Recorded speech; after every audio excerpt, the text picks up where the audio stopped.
Good morning class. कल आपने पढ़ा था कि भगत जी का इकलौता बेटा मर जाता है और उस पर भी भगत जी शोक नहीं मनाते हैं। भगत जी उसको मृत्यु को एक उत्साह के रूप में मनाते हैं और अपनी बहू को भी उत्साह मनाने के लिए कहते हैं, क्योंकि उनका विश्वास था कि मृत्यु के बाद हमारी आत्मा ईश्वर में विलीन हो जाती है और ईश्वर से मिलने के लिए, जिसके लिए हमारा जन्म होता है, जो हमारे जीवन का सबसे बड़ा लक्ष्य होता है, वो काम पूरा होने पर हम शोक क्यों मनाएं।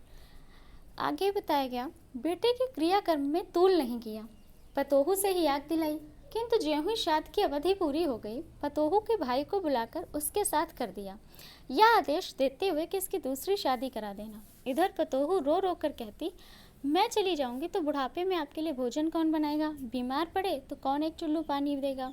मैं पैर पड़ती हूँ, मुझे अपने चरणों से अलग नहीं कीजिए। लेकिन भगत का निर्णय तो अटल था, तू जा, नहीं तो मैं इस घड़ी घर को ही छोड़कर चला जाऊंगा। यह भी उनकी आखिरी दलील थी। इस दलील के आगे बेचारी उसकी क्या चलती। तो जब बेटे की मृत्यु हो गई, उसके बाद जब उसका अंतिम संस्कार किया गया, तो समाज की इस कुरीति को तोड़ते हुए कि औरतें दाह संस्कार नहीं कर सकती, उन्होंने उसकी बहू से ही अंतिम संस्कार करवाया।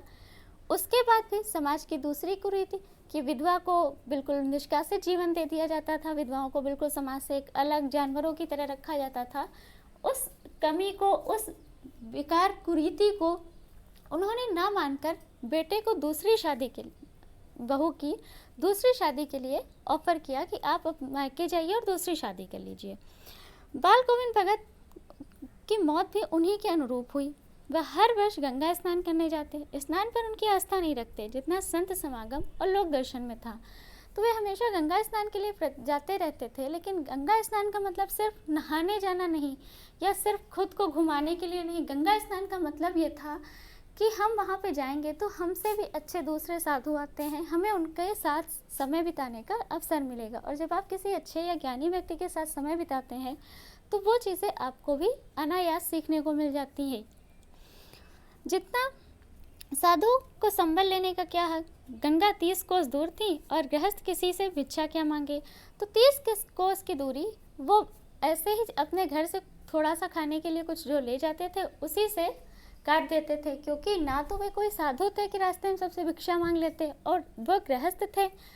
तो गृहस्थ होने के नाते उन्हें उनके पास खुद इतना था, अतः घर से खाकर चलते तो वे घर पर ही लौटकर खाते। रास्ते पर खंजड़ी बजाते गाते, जहाँ प्यास लगती पानी पी लेते। 4-5 दिन आने जाने में लगते, किंतु इस लंबे उपवास में वही मस्ती।